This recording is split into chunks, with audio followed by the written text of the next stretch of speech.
So Wednesday we have a pacing workout, and it's a little bit different than the continuous movements in that we're going to be working for 3 minutes, resting for 2, but 6 rounds. And now remember, with these kinds of workouts, we always have what we call cumulative fatigue. And it's really important to consider that round 1, we want to try and keep the pace a little bit slower than we can. You're fresh, you've got full of enthusiasm, and you may want to rip it out, but remember, that's going to add up. Each round is going to get more and more challenging as long as you keep your pace consistent. And so round 1, we want to aim to make it a little bit easier than it needs to be, because if we can keep that by round 6, we're going to be working quite hard. So let's take a look at this workout and see how it breaks down. We're going to start with a 10 minutes of easy pace, 1 minute on either our bike or rower. Now, I always find during this minute, it's a really good time to start to look at your calories per hour if you're on the rower, or your wattage on the bike, and just kind of see what kind of force you're putting into, because we're going to use that a little bit later in the workout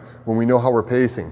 And then 8 box jumps. We're warming up the hip snap. We can use a lower box. We can build as we go. All we want to do is get that nice explosive power, because we're going to need that for the workout. And then 20 alternating shoulder taps in the FLR position.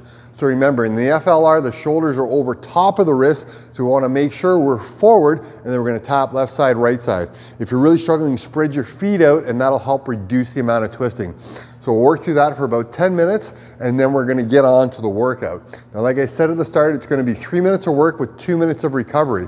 And so we're going to start off with 10 burpees. Try not to blast these out. Work on good technique, nice squat to the ground, step out, keeping the hips nice and high. When we hop up, we want to try and either step up or hop up, getting our feet out as wide as our hands, in line with our hands, nice athletic stance, and then stand tall.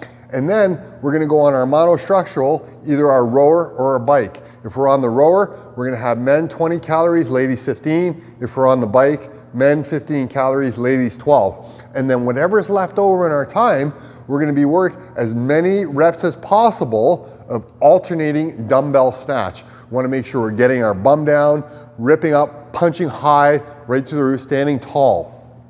So this is a little bit different, because in the past when we've done this, it usually ends with the monostructural piece, and now we got the monostructural piece in the beginning. So here's the way we're looking at this workout. We're gonna have the 10 burpees, and these are gonna get your heart rate up. We all know that. We can slow the cycle time a little bit, but there is a bit of time pressure. Now, we wanna try and get our heart rate recovered here, okay? And this is where paying attention to your calories per hour or your wattage during your warm-up is really gonna help you understand how hard to pull to get these calories off. And then when we get in the alternating dumbbell snatch, this is a high energy, high power, high demand exercise. And so what we want to do, especially in the early rounds, is be cognizant of how fast we're going here, because 2 minutes of rest isn't going to be a whole lot of time before we get back into those burpees. So again, remember, we want to try and choose to speed up rather than being forced to slow down. So if round 1, you only get a couple of dumbbell snatches, that's probably pretty good. Round 2, if you're feeling good, maybe get a few more. But what we want to do, like I said, is strive to keep consistent pace. And this will be a little different experience, so don't be afraid or don't be upset if you mess up the pacing the first couple, because there's a different way to structure this guy. So I'm looking forward to it, and we'll hope to see you then.